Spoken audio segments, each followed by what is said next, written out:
warahmatullahi wabarakatuh. Salam solusi untuk berdiskusi.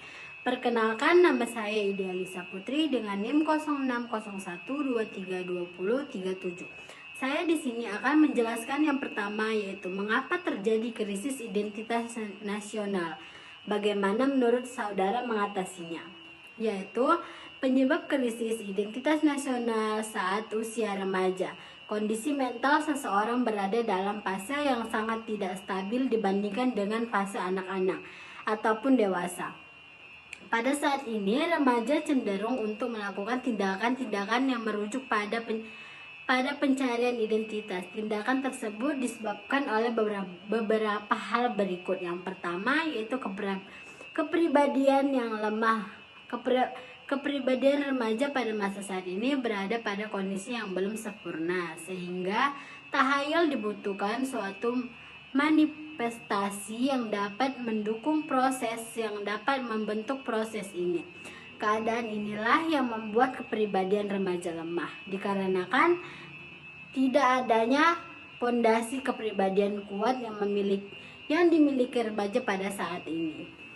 Baik, yang kedua yaitu lingkungan yang menuntut keadaan sempurna dimiliki oleh remaja. Lingkungan juga berpengaruh terhadap hal ini. Remaja seringkali tidak merasa percaya diri akibat dari keadaan mereka berbeda dari teman-teman sepantarannya atau sebuah standar semu yang ditetapkan oleh gaya hidup di lingkungan remaja tersebut. Contoh pakaian atau hal lain yang mendorong kenakalan remaja.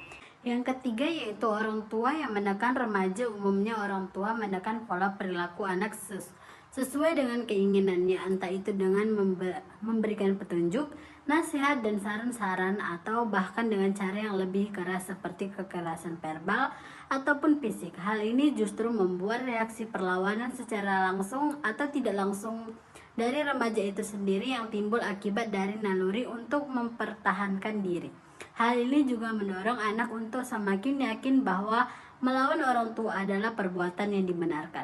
Yang keempat yaitu setidaknya pengetahuan mengenai tanah air sendiri, kekurangannya pendidikan serta informasi mengenai tanah air sendiri.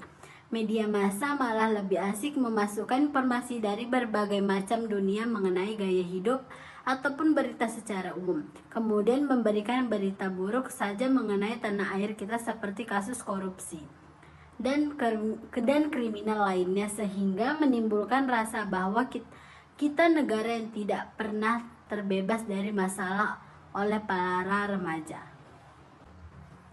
Oleh sebab itu, harus dilakukan upaya atau cara-cara yang efektif agar identitas nasional dapat dijaga dan dipertahankan.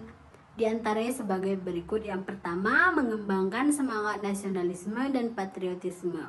Rasa cinta tanah air dapat tumbuh dengan mengembangkan semangat nasionalisme dan patriotisme yang dapat mempertahankan identitas nasional. Pada era digitalisasi akibat globalisasi pada saat ini, kita dapat dengan mudah memanfaatkan berbagai media elektronik dan internet untuk mempelajari kebudayaan serta mengembangkannya, serta melakukan kegiatan-kegiatan positif lainnya seperti mengikuti perlombaan yang dapat memperkuat rasa nasionalisme. Yang kedua, mengutamakan identitas nasional melalui pendidikan kewarganegaraan. Salah satu penerapan pembelajaran untuk mempertahankan identitas nasional adalah melakukan pendidikan kewarganegaraan.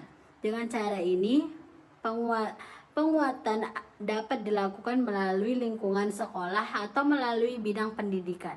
Pendidikan kewarganegaraan diharapkan akan dapat mengubah sudut pandang serta menambah wawasan nasionalisme yang akan berdampak pada penguatan identitas nasional.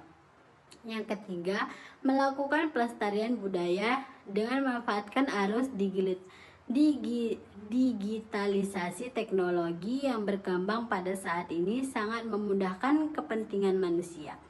Maka sangatlah mungkin kita sebagai generasi muda yang mengikuti arus perkembangan teknologi dapat melestarikan budaya yang ada guna mempertahankan identitas nasional. Arus informasi begitu cepat sehingga kita dapat memanfaatkan media sosial untuk menyebarkan informasi mengenai kebudayaan tersebut. Bahkan jika memungkinkan dapat memperkenalkan budaya Indonesia ke mancanegara.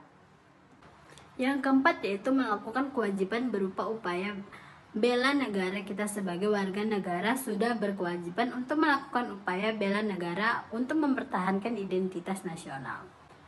Indonesia sebagai contoh kasusnya, pada era digital saat ini sangat mudah untuk menemukan berita bohong atau hoaks yang secara tidak langsung akan dapat mengancam negara. Kita sebagai generasi muda hendaknya harus dapat memfilter informasi yang ada serta membantu masyarakat untuk bersikap hati-hati dan waspada dalam menelan berita yang beredar di internet. Yang kelima,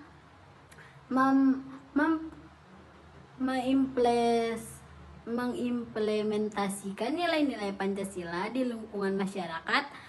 Asas dan sifat-sifat Pancasila setidaknya dijadikan sebagai acuan dan pedoman hidup berbangsa dan bernegara di Indonesia. Penerapan sila dan sifat-sifat luhur Pancasila sangat mendasar, karena melalui prinsip-prinsip dan sifat-sifat luhur tersebut, Indonesia yang majemuk bisa terintegrasi. Salam solusi, sampai jumpa kembali.